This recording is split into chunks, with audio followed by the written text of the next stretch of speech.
Hello વિદ્યાર્થી મિત્રો, કેમ છો? મજામાં હો છો? તો આન્સર અને તમે જોઈ રહ્યા છો સરસ મજાની ચેનલ ઇનફાઇનાઇટ ફિઝિક્સ. આપણે લાસ્ટમાં 9 દાખલા ગયા, ત્યાંથી હવે આગળ કરશું. તો આપણે ગણીએ ઉદાહરણ નંબર 10.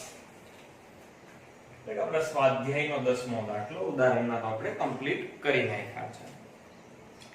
ચલો, રકમ કઈક આવી છે. મેગ્નેટિક મેરિડિયનને સમાંતર ઉધ્વ સમતલમાં મુક્ત પરિભ્રમણ કરી શકે તેવી એક ચુંબકીય સોયની અણી સમક્ષિતિજ સાથે નીચેની તરફ 22 નો કોણ બનાવતી દિશામાં છે. ચાલો, એક વસ્તુ સમજવી પડશે. આપણે બે ખૂણાઓ ચેપ્ટરની અંદર ભણ્યા, એક ડેક્લિનેશન એંગલ, બીજો ઇન્ક્લિનેશન એંગલ. ઇન્ક્લિનેશન એટલે આપણો ડીપ એંગલ. તો આ સાચો ઉત્તર ધ્રુવ છે, ચુંબકીય સોય આમ રહી તો આ જે એંગલ બને એને શું કહેવાય? ડેક્લિનેશન એંગલ ડી કહેવાય.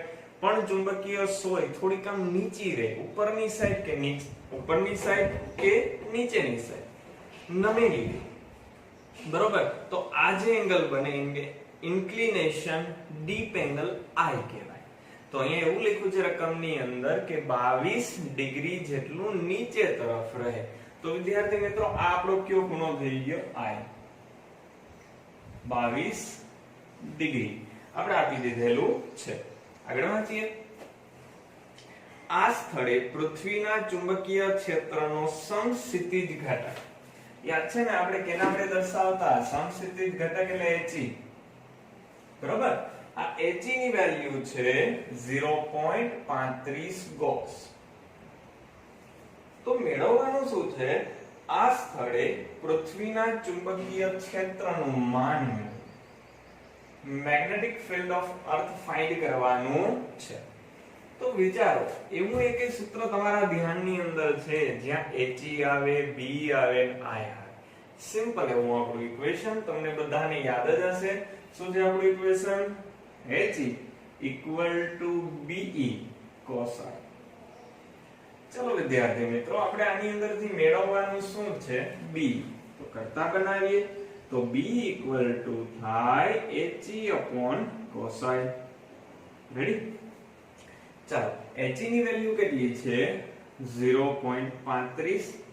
ગોસમાં જ રાખીએ તો છેલ્લો આન્સર જે મળશે પૃથ્વીનું ચુંબકીય ક્ષેત્ર, એ પણ કેમાં મળવાનું છે? ગોસમાં. ચલો, cos I એટલે કેટલી ડિગ્રી છે? 22. ચાલો, તો cos I ની વેલ્યુ તમારે ક્યાં જોવાની? તમારું જે લોગ ટેબલ હોય એની અંદર જો cos ની વેલ્યુ ના આપી હોય તો sin ની પણ જોવાની. sin ની જોવી હોય, sin માં આ વેલ્યુ જોવી હોય તો 90 માંથી બાદ કરીને જોવાની. ઓકે, ચાલો, એટલે આ તમને લોગેરિધમમાં જોશો, તમારા લોગ ટેબલ ની અંદર જોશો તો આની વેલ્યુ તમને મળી જશે. હું ડાયરેક્ટલી લખી નાખું છું. આની વેલ્યુ અહીંયા વિદ્યાર્થી મિત્રો મળે છે આપણે 0.92. જ્યારે તમે આનું કેલ્ક્યુલેશન કરશો તો તમારો આન્સર આવશે 0.38 ગોસ. તો આ શું થઈ ગયો આપણો આન્સર? ચાલો, સાવ સિમ્પલ એવો દાખલો હતો. એના પછીનો દાખલો ગણીએ. સ્વાધ્યાયનો 11મો દાખલો.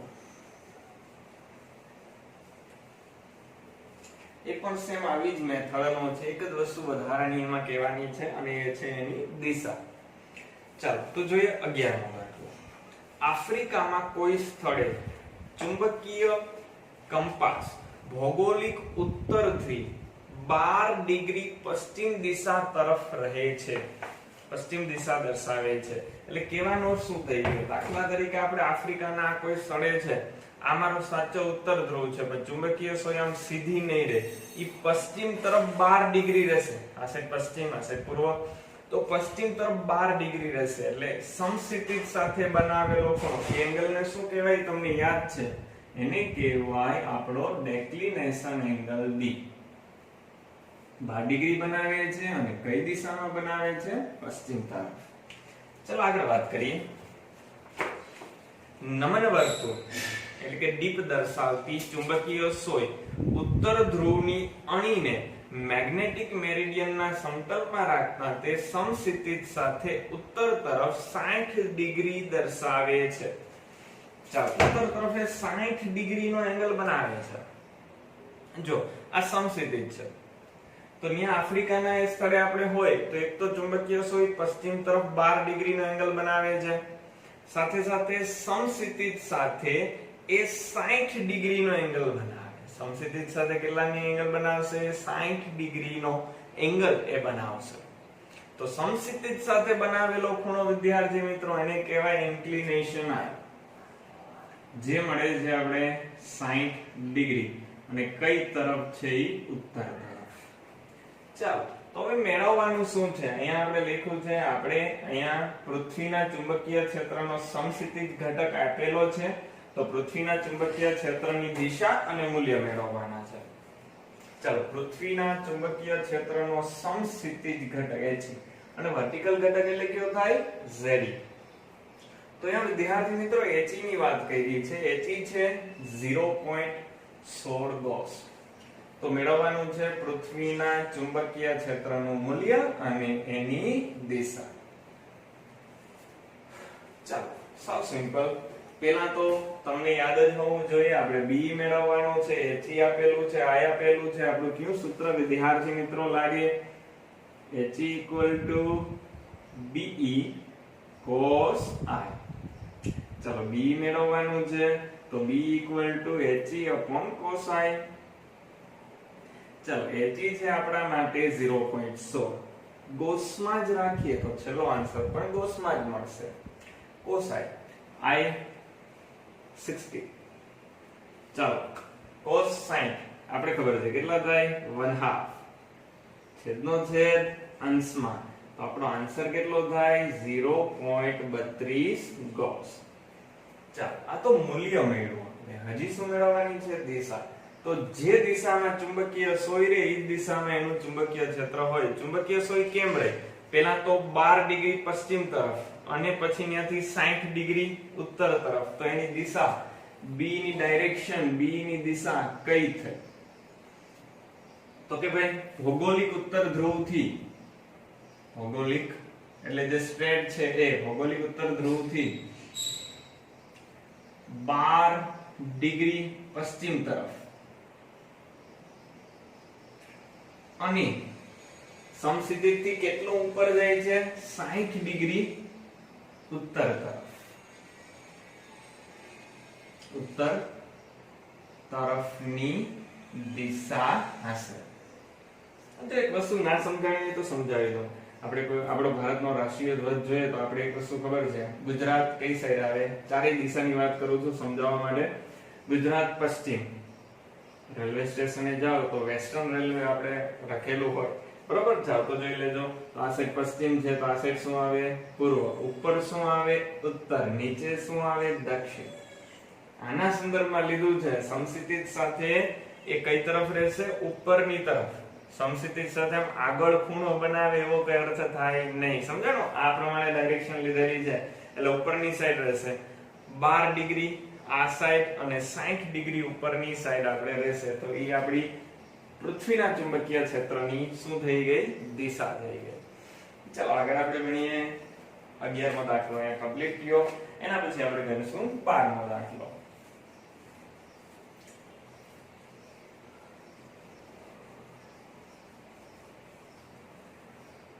ચાલો,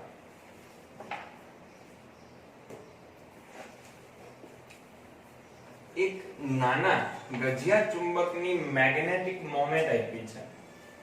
12મો દાખલો. મેગ્નેટિક મોમેન્ટ એટલે m. આ મેગ્નેટિક મોમેન્ટની વેલ્યુ આપણે આપી છે 0.48 જૂલ પર ટેસ્લા.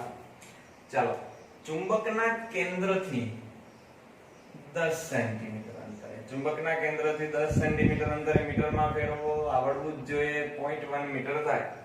ઓકે, તો ચુંબકની અક્ષ પર એક મેળવવાનું છે, ચુંબકની અક્ષ પર, અને બીજું તમારે મેળવવાનું છે ચુંબકીય ક્ષેત્ર વિષુવ રેખા પર. વિષુવ રેખા પર, બરોબર? આ બે જગ્યાએ ચુંબકીય ક્ષેત્ર મેળવવાનું છે અને સાથે સાથે તમારે વાત કરવાની છે એની દિશા. સિમ્પલ એવો દાખલો છે, સરસ મજાનો. ચાલો તો ગણીએ. ગણવા માટે પહેલા આપણે આકૃતિ ડ્રો કરીએ. આપણો ગજિયો ચુંબક, બરોબર? આયનો એન ધ્રુવ, આયનો એસ ધ્રુવ. તો એની આ અક્ષ થઈ, અક્ષ પર આ બિંદુ લઈ લઉં જેનું કેન્દ્રથી અંતર છે 10 સેન્ટીમીટર.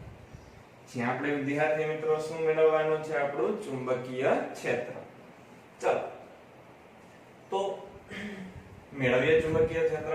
તમને આવડે છે ગજિયા ચુંબકની અક્ષમાં મળતા ચુંબકીય ક્ષેત્રનું સૂત્ર લખતા? તો કે આપણે ખ્યાલ છે શું થાય? B = μ0/4π 2m/r³. રેડી? અક્ષમાં 2 આવે, વિષુવવૃત્તમાં 2 આવે નહીં, ખાલી એટલો જ ફેર, બાકી કઈ ફેર નથી. ઓકે ચાલો, તો μ0/4π 10⁻⁷ 2 m એટલે થાય 0.48 છેદમાં r³. r એટલે ડિસ્ટન્સ, તો r છે આપણો 0.1. 0.1 એટલે 10⁻1 થાય, તો એની કેટલી ઘાત? 3. ચાલો તો હવે આપણે સાદરૂપ આપીએ તો શું થાય? જો 2 ગુણાકારમાં 0.48 એટલે ઈ થાય 0.96. હવે ઘાત લખીએ. આ થઈ 10⁻3, ઉપર જાય -7 + 3 એટલે -4.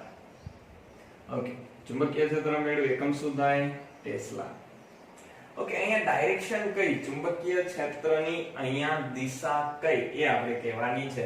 તો જુઓ વિદ્યાર્થી મિત્રો, ચુંબકીય ક્ષેત્ર આ દિશામાં જાય ને, તો એની ડાયરેક્શન કઈ થઈ? S થી N. કઈ દિશા થઈ? S થી N દિશામાં ચુંબકીય ક્ષેત્ર આપણું જશે. ચેક કરજો, N ધ્રુવમાંથી ક્ષેત્ર રેખાઓ નીકળે તો આ ડાયરેક્શન કઈ થઈ? S થી N. ચાલો હવે લંબ દ્વિભાજક પર મેળવીએ. લંબ દ્વિભાજક એટલે જ આપણી વિષુવ રેખા.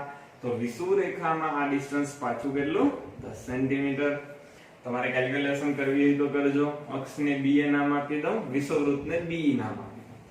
દરેક વખતે જ્યારે અક્ષ આવશે તો B એ નામ આપશું, વિષુવવૃત્ત આવશે તો B નામ આપશું. સૂત્ર બોલો શું થાય? μ0/4π m/r³. રેડી? કેલ્ક્યુલેશન કરશું. આપણે ખબર છે અક્ષમાં જે ચુંબકીય ક્ષેત્ર મળે એના કરતા વિષુવવૃત્તમાં અડધું મળે, કેમ કે અહીંયા 2 આવે નહીં. ચાલો તો અડધું મળે તો કેટલું થાય? 0.48 ગુણાકારમાં 10⁻⁴ ટેસ્લા. 10⁻⁴ ટેસ્લા છે. ગોસ લખવું હોય તો પણ લખી શકાય. બરોબર? ચાલો હવે અહીંયા ડાયરેક્શન મેળવીએ. આ બિંદુ આવે તો જો આપણે ખબર છે ચુંબકીય ક્ષેત્ર રેખા અહીંયાથી વળશે, વળીને આવી રીતના જશે. તો અહીંયા મને ડાયરેક્શન કયો છે? કઈ દિશામાં થયું ચુંબકીય ક્ષેત્ર? તો અહીંયાથી ફરીને આમ આવે છે, તો આ દિશા થઈ. આ દિશા એટલે કઈ થઈ આપણી? N થી S. ક્લિયર? તો વિદ્યાર્થી મિત્રો આપણે સરસ મજાની દિશા પણ લખી અને ચુંબકીય ક્ષેત્રની પણ વાત કરી.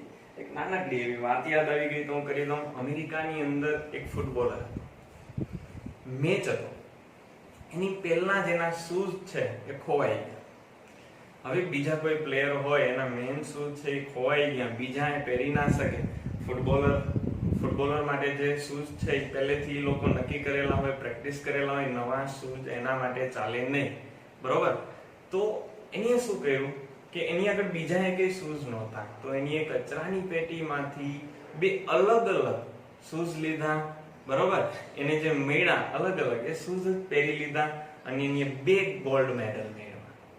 બરોબર? એ શૂઝ પહેરી અને એને કેટલા ગોલ્ડ મેડલ મેળવ્યા? ઈ જ મેચની અંદર 2 ગોલ્ડ મેડલ મેળવ્યા. એટલે તમે વિચારી શકો, જો એ હિંમત હારી ગયો હોત તો કદાચ મેચ રમવા પણ ના જત. આવું બની શકે.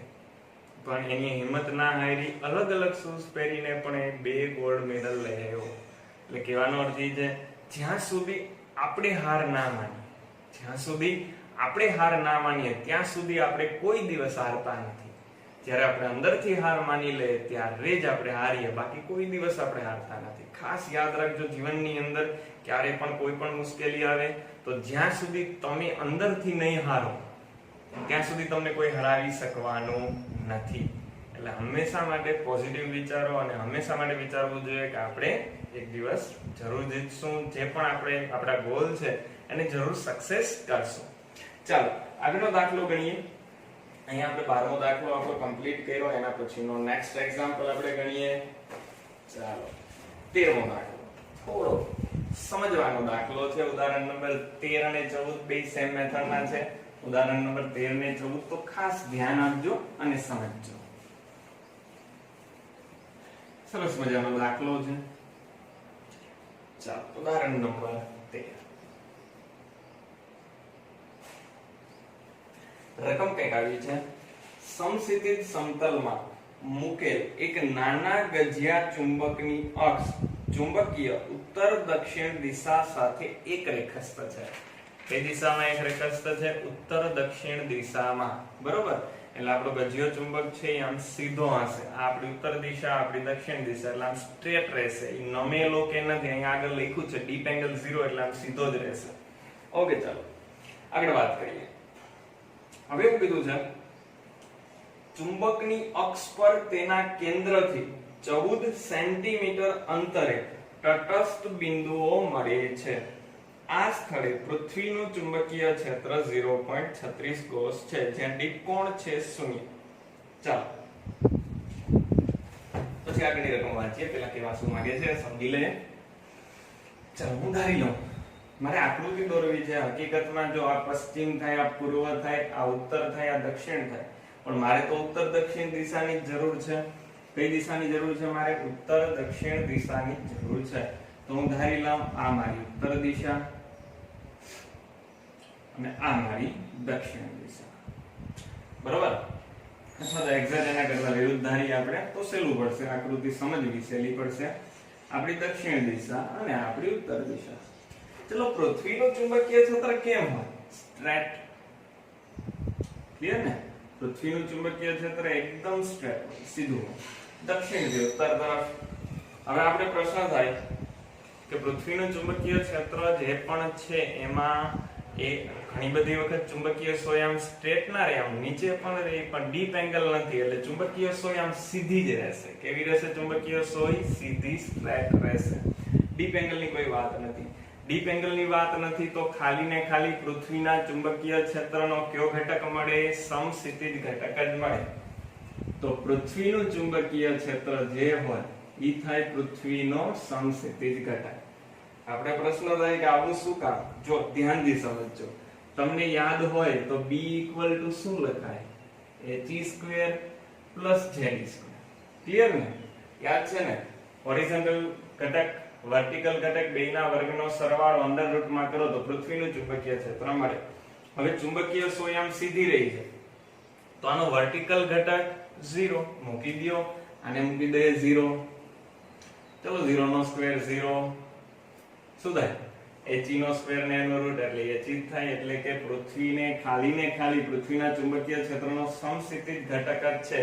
શું કામ એવું બને? તો કે ઇન્ક્લિનેશન 0 છે એટલા માટે. જો ઇન્ક્લિનેશન 0 ના હોય તો ze પણ મળે. અત્યારે આપણા માટે B = he થઈ ગયું. ચાલો હવે હું ચુંબક દોરું. હવે મારે મેળવવું છે છોકરાઓ અહીંયા તટસ્થ બિંદુ. તટસ્થ બિંદુ એટલે શું થાય? જ્યાં ચુંબકીય ક્ષેત્ર શૂન્ય થાય. જ્યાં ચુંબકીય ક્ષેત્ર શૂન્ય થાય. ચુંબકીય ક્ષેત્ર શૂન્ય ક્યારે થાય? જ્યારે બે ચુંબકીય ક્ષેત્ર હોય સમાન મૂલ્યના અને પરસ્પર વિરુદ્ધ દિશાના. ફરીથી કેટલા ચુંબકીય ક્ષેત્ર હોય? બે. કેવા હોય? સમાન મૂલ્યના અને પરસ્પર વિરુદ્ધ દિશાના. તો જ 0 મળે, બાકી ના મળે. તો ચાલો એક લાઈન ડ્રો કરું. પૃથ્વીનું ચુંબકીય ક્ષેત્ર આ ડાયરેક્શન ની અંદર છે તો આ પોઈન્ટ લઈ લઉં અને પૃથ્વીનું ચુંબકીય ક્ષેત્ર એટલે આપણો h ઈ આ દિશામાં છે. ચાલો હવે મેગ્નેટના n ને s થ્રુ કેવી રીતે મૂકવાના જેથી આ બિંદુ તટસ્થ બિંદુ બને? આ બિંદુ કેવું બને વિદ્યાર્થી મિત્રો? તટસ્થ બિંદુ બને. તટસ્થ બિંદુ એટલે ફરીથી ચુંબકીય ક્ષેત્ર શૂન્ય. ચુંબકીય ક્ષેત્ર શૂન્ય ક્યારે થાય? જ્યારે બે ચુંબકીય ક્ષેત્ર સમાન મૂલ્ય અને પરસ્પર વિરુદ્ધ દિશાના હોય. તો વિચારીએ. અહીંયા n ધ્રુવ મૂકી દો, અહીંયા s મૂકી દો. એટલે n માંથી ક્ષેત્ર રેખા નીકળશે એટલે આ દિશા મળશે ને. રેડી? ક્લિયર થયું? પછી અહીંયાથી આમ ઉપર જાય પણ આ પોઈન્ટ આગળ તો આ દિશામાં મળે છે. ચાલો આને કહેવાય BA. યાદ છે BA એટલે શું થાય? BA એટલે થાય ગજિયા ચુંબકનું અક્ષમાં ચુંબકીય ક્ષેત્ર. વિચારો છે મેં ભૂલથી અહીંયા s મૂક્યો હોત અહીંયા એમ મૂક્યો હોત તો અહીંયા તટસ્થ બિંદુ મળે? વિચારો કે ના મળે. તો n માંથી ક્ષેત્ર રેખાઓ નીકળશે, ધ્યાનથી સમજજો. પછી આમ અંદર જાય તો બેની દિશા સરખી, તો તટસ્થ બિંદુ મળે નહીં. રકમમાં કીધું છે તટસ્થ બિંદુ મળે છે તો અહીંયા n ધ્રુવ હોવો જોઈએ, અહીંયા s હોવો જોઈએ, એટલે આનું ચુંબકીય ક્ષેત્ર આ દિશામાં જાય. ચલો તટસ્થ બિંદુ હોય તો h = ba આપણે મળે. હવે રકમની અંદર h તો આપેલો છે, ચેક કરો. રકમની અંદર આપણે h આપી દીધો છે, h છે 0.36 ગોસ. કેટલો છે h? 0.36 ગોસ. તો ba પણ આપણા માટે થાય 0.36 ગોસ. ઓકે ચાલો. તો આગળ રકમ વાંચીએ એટલું આપણે સમજ્યા. હવે આગળની રકમ આપણે 0.36 ગોસ સુધી રકમ વાંચી લીધી છે. એક વસ્તુ યાદ રાખજો વિદ્યાર્થી મિત્રો, પેલા રકમ વાંચજો પછી દાખલાનું સોલ્યુશન જોજો. જ્યાં સુધી તમે રકમ નહીં વાંચો ત્યાં સુધી દાખલા સમજાશે નહીં. એટલે પેલા રકમ વાંચી જાવી પછી દાખલાઓ તમારે એમ જે સોલ્યુશન છે એ જોવું, એટલે 100% તમને આવડશે. ઓકે ચાલો. તો આગળ વાંચીએ રકમ. ચુંબકના કેન્દ્રથી તેના લંબ દ્વિભાજક પર આટલા જ અંતરે, આ અંતર પણ આપી દીધું છે ચોક્કસ. આ અંતર છે 14 સેન્ટીમીટર, બરોબર. પછી આગળ રકમમાં કીધું છે એના લંબ દ્વિભાજક પર.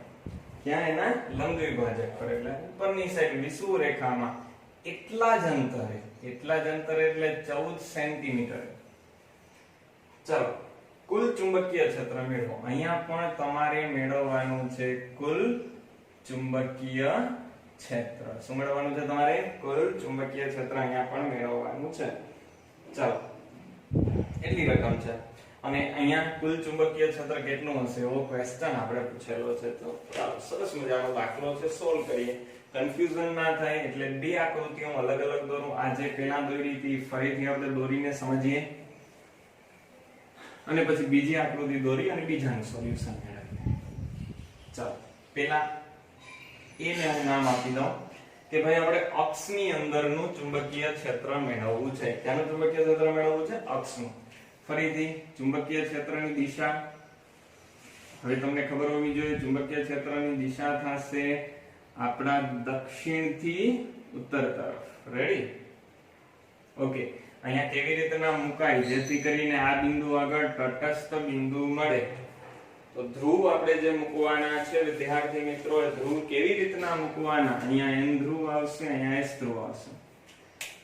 આ પૃથ્વીના ચુંબકીય ક્ષેત્રનો સમક્ષિતિજ ઘટક He અને આ ગજિયા ચુંબકનું ચુંબકીય ક્ષેત્ર B. આ સમાન મૂલ્ય અને પરસ્પર વિરુદ્ધ દિશાના હોય તો જ 14 સેન્ટીમીટર આગળ કેવું બિંદુ મળે? તટસ્થ બિંદુ મળે. ઓકે, તો અહીંયાથી લખી નાખું He = ba. અને He તો આપણે આપેલો છે રકમમાં, તો ba પણ મળી ગયો સાથે 0.36 ગોસ. આટલું ક્લિયર વિદ્યાર્થી મિત્રો? ચાલો તો હવે b મેળવીએ. b ની અંદર આપણે એવું કીધું છે, ધ્યાનથી સમજજો. હવે કાઢી નાખો. ક્લિયર? હવે b ની કેલ્ક્યુલેશન કરીએ. અહીંયાથી લંબ દ્વિભાજક પર 14 સેન્ટીમીટર અંતરે, કેટલા અંતરે? 14 સેન્ટીમીટર અંતરે કુલ ચુંબકીય ક્ષેત્ર કેટલું થાય? તો વિચારજો. જુઓ, આ બિંદુ આગળ પૃથ્વીનું ચુંબકીય ક્ષેત્ર કેમ આવે? પૃથ્વીનું ચુંબકીય ક્ષેત્ર તો આમ જ છે, દક્ષિણથી ઉત્તર, તો ઈ તો આમ જ આવશે, He. રેડી? હવે ચુંબકનું ચુંબકીય ક્ષેત્ર જોઈએ. કેનું જોઈએ? ચુંબકનું. તો એ કેવી રીતના નીકળે? ધ્યાનથી સમજજો, જોજો. n ધ્રુવમાંથી નીકળે અને s ધ્રુવમાં જાય. તો આ બિંદુ આગળ એની ડાયરેક્શન કઈ આવી? આ દિશામાં આવ્યું, બરોબર? અને આપણે અક્ષના ચુંબકીય ક્ષેત્રને નામ શું આપીએ છીએ? Be. ખાસ સમજજો, n થી અહીંયા ગયા તો આ બિંદુ આગળ આ દિશામાં ચુંબકીય ક્ષેત્ર આવ્યું, બરોબર? અને અક્ષનું આપણી આગળ વિષુવવૃત્ત આગળનું ચુંબકીય ક્ષેત્ર, એને નામ શું આપીએ છીએ? B. અને એ તો આપણે ખબર પણ છે કે ભાઈ B કેટલું હોય? વિષુવવૃત્તમાં ચુંબકીય ક્ષેત્ર કેટલું હોય? અક્ષના ચુંબકીય ક્ષેત્ર કરતા અડધું. એટલે આમે લખાય ને h/2. શું લખી શકીએ? h/2 લખાય ને. b he છે. b he છે તો અહીંયા he/2 એટલે કે અહીંયા હોરિઝોન્ટલ ઘટકના અડધા જેટલું હશે. આપણે જે b છે ને એ he/2 જેટલું હશે. ચલો હવે વિદ્યાર્થી મિત્રો મને એટલું કહો કે આ બેયની દિશા he અને b બેયની દિશા સરખી છે કે વિરુદ્ધ છે? શું કહેવાનું છે? he અને b ની દિશા સરખી છે કે વિરુદ્ધ છે? તમને ખબર છે ચુંબકીય ક્ષેત્ર સદિશ રાશિ છે. સરખી દિશા હોય તો સરવાળો થાય, વિરુદ્ધ દિશા હોય તો શું થશે? બાદબાકી. અહીંયા દિશા કેવી છે? બેની ડાયરેક્શન સરખી. તો આપણું કુલ ચુંબકીય ક્ષેત્ર કેટલું મળે?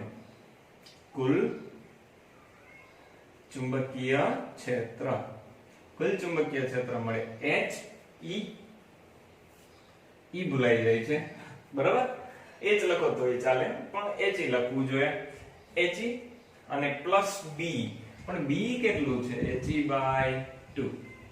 ચાલો he ને કોમન કાઢી લ્યો. આ થઈ ગયું 1 + 1/2. તમને ખબર છે આ થાય 3/2 he. he તો આપ્યું છે, ઈ છે 0.36 ગોસ. 0.36 ના છેદમાં 2 એટલે 0.18. 0.18 ગુણાકારમાં 3 એટલે 0.18 તેરી 54 એટલે 0.54 ગોસ. એટલે કે આ બિંદુ આગળ કેટલું ચુંબકીય ક્ષેત્ર હશે વિદ્યાર્થી મિત્રો? 0.54 ગોસ જેટલું ચુંબકીય ક્ષેત્ર હશે. ચાલો એના પછી સેમ આ જ મેથડનો દાખલો છે, બરોબર? આ જ દાખલો પણ હવે ચુંબકને ફેરવી નાખવાનો. 180 ડિગ્રીનું ભ્રમણ આપીએ તો શું થાય અને એમાં કંઈક મેળવવાનું છે એની આપણે વાત કરીએ. તો હવે આપણે ગણીએ આપણો 14મો દાખલો. ફરીથી રકમ વાંચીએ અને એની અંદર શું મેળવવાનું છે એની આપણે વાત કરીએ. ચાલો જો સ્વાધ્યાય 5.13 માં 14મો દાખલો ગણીએ છીએ. રકમ આવી છે જો સ્વાધ્યાય 5.13 માં ગજિયા ચુંબકને 180 ડિગ્રી જેટલો ઘુમાવવામાં આવે તો હવે નવા તટસ્થ બિંદુ કયા અંતરે મળશે? નવું તટસ્થ બિંદુ કેટલા અંતરે મળશે એવું આપણે પૂછેલું છે વિદ્યાર્થી મિત્રો. ફરીથી આકૃતિ ડ્રો કરીએ. આપણું ચુંબકીય ક્ષેત્ર કંઈક આ ડાયરેક્શન ની અંદર હતું. આ સાઈડ શું હતું? દક્ષિણ. આ સાઈડ શું હતું? ઉત્તર. રેડી? ચાલો હવે મૂકશું આપણે અહીંયા આપણો ગજિયો ચુંબક. તમને યાદ છે અહીંયા n ધ્રુવ હતો, અહીંયા s હતો. હવે એને 180 ડિગ્રીએ ફેરવી નાખો. શું થાય? અહીંયા s આવી જાય, અહીંયા n આવી જાય. ક્લિયર? ચાલો હવે પહેલા એ વિચારવાનું છે કે ચુંબકીય ક્ષેત્ર શૂન્ય ક્યાં થાય? જો ચુંબકીય ક્ષેત્ર અહીંયાથી આમ નીકળશે તો જો આની h ની દિશા અને અહીંયાથી જે ચુંબકીય ક્ષેત્ર નીકળે જેની દિશા સરખી છે તો અહીંયા 0 ના થાય. અહીંયા આ દિશામાં છે આપણું ચુંબકીય ક્ષેત્ર ચુંબકનું અને h આ દિશામાં છે તો અહીંયા 0 થશે. એટલે ક્યાં 0 થશે? હું શું લખી શકું? તો કે ભાઈ આ જે ચુંબક છે ત્યાંથી વિષુવ રેખામાં એ 0 થશે.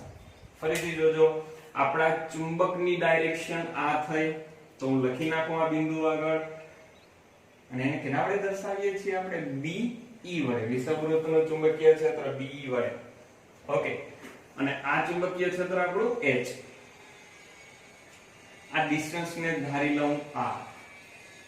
બરોબર? આ ડિસ્ટન્સ છે એને આપણે શું ધાર્યું? R. આપણે ખબર છે જો અહીંયા તટસ્થ બિંદુ મળે તો આ બંને ક્ષેત્ર સમાન મૂલ્ય અને પરસ્પર વિરુદ્ધ દિશાના હોવા જોઈએ. તો શું લખી શકાય? H = B. રેડી? B નું સૂત્ર તો આપણે આવડે છે μ0/4π m/r³ કે 2m/r³. ચાલો હવે આડવું જોઈએ. વિષુવવૃત્ત છે m/r³. ક્લિયર? અહીંયા h ની વેલ્યુ છે આપણી આગળ. કેટલી છે? આગળના દાખલાનો યુઝ કરવાનો 0.36 ગોસ. ગોસ એટલે 10⁻⁴. થોડુંક વિચારીએ. μ0/4π 10⁻⁷. m નથી.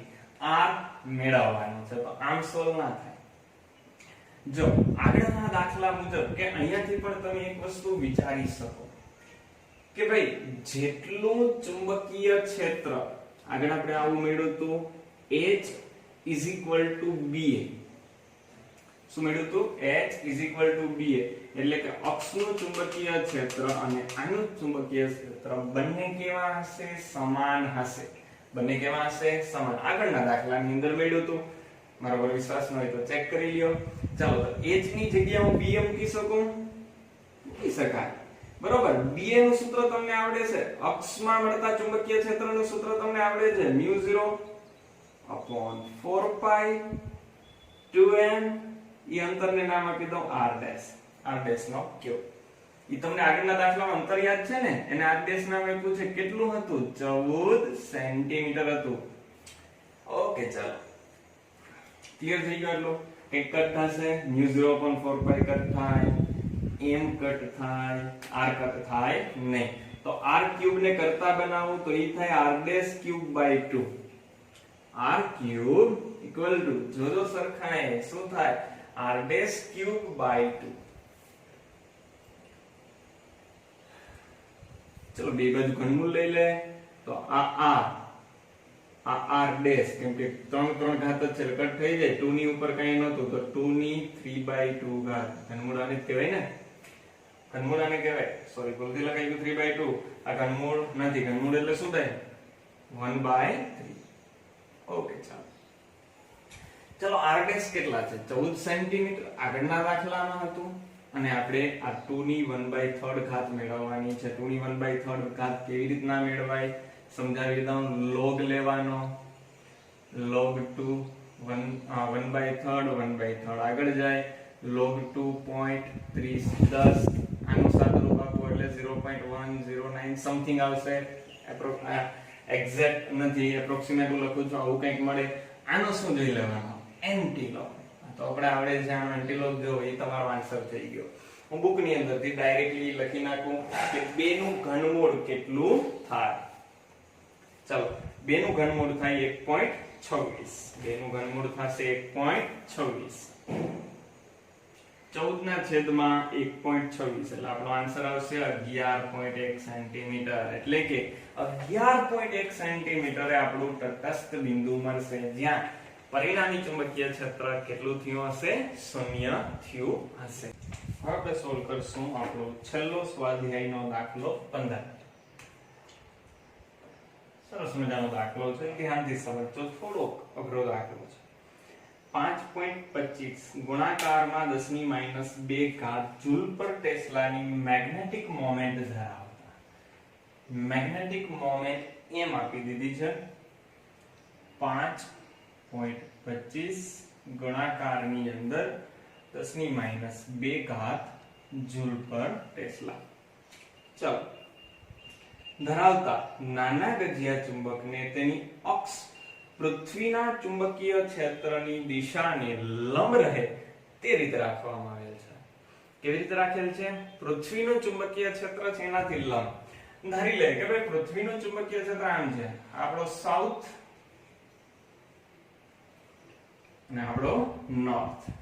તો એમાં મેગ્નેટને રાખવાનું લંબ. પછી એમ ધ્રુવ એસ ધ્રુવ તમને ઈચ્છા થઈ કે મૂકો, આપણે નોર્મલી આવી રીતના મૂકીએ. ચાલો તો લંબ રૂપે ચુંબકને રાખેલ છે તો તેના લંબ વિભાજક પર અને અક્ષ પર, પેલા લંબ વિભાજક પર, બરોબર, એની જ આપણે વાત કરશું પેલા, પછી અક્ષ પરની વાત કરશું. પેલા કેની ખાલી વાત કરવાની છે? લંબ દ્વિભાજક. આ તો ખબર છે ને લંબ દ્વિભાજક એટલે શું થાય? લંબ રૂપે બે ભાગ કરે એને કહેવાય લંબ દ્વિભાજક. એટલે આ મેગ્નેટ નો લંબ એટલે અહીંયા કઈ જે પોઈન્ટ મળશે એની વાત ઈ કરે છે. એટલે વિષુવવૃત્ત થયું મેગ્નેટ થયું. ચાલો પછી લખ્યું છે કેટલા અંતરે પરિણામી ક્ષેત્ર પૃથ્વીના ચુંબકીય ક્ષેત્ર સાથે 45 નો કોણ બનાવતું હશે. અને આ સ્થળે પૃથ્વીનું ચુંબકીય ક્ષેત્ર HE, બરોબર, HE આપેલું છે 0.42 ગોસ. પૃથ્વીનું ચુંબકીય ક્ષેત્ર છે એનાથી આ લંબ રૂપે છે એટલે પૃથ્વીનું ચુંબકીય ક્ષેત્ર સીધું જ હશે. આ એનાથી 90 નો ખૂણો બનાવતું હશે. તો કહેવાનો અર્થ એ થઈ ગયો કે પૃથ્વી આગળ અહીંયા ડીપ એંગલ 0 હશે. લખેલું નથી, ચોખવટ કરેલી નથી. ચોખવટ કરવી જોઈએ, ચોખવટ કરેલી નથી, પણ અહીંયા આપણે લેશું ડીપ એંગલ 0. કેમ કે અહીંયા કીધું છે પૃથ્વીના ચુંબકીય ક્ષેત્રથી આ લંબ છે તો પૃથ્વીનું ચુંબકીય ક્ષેત્ર સીધું જ હોય તો જ આમ ઊભો રાખીએ તો લંબ થાય. ચાલો, ગણતરીમાં આવતા અંતરોની સરખામણીમાં ચુંબકની લંબાઈની અવગણો, એવું છે લાસ્ટમાં લખ્યું છે.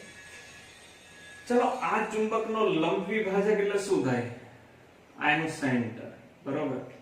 સેન્ટર થી અહીંયા કઈક બિંદુ થઈ ગયું ને, આ એનો શું થઈ ગયો? ચુંબકનો લંબ વિભાજક. લંબ વિભાજક એટલે સરખા એવા બે ભાગ કરે. રેડી? તો આ બિંદુ આપણે મળે. હવે ચુંબક થી આ છે ઈ એની અક્ષ થઈ કે વિષુવવૃત્ત? ચુંબકની અક્ષ હવે કઈ થઈ? આ થઈ ને. રેડી? તો આ એને લંબ થયું, અક્ષ થી લંબ. તો આ વિષુવવૃત્ત વાળો પોઈન્ટ આપણા માટે છે.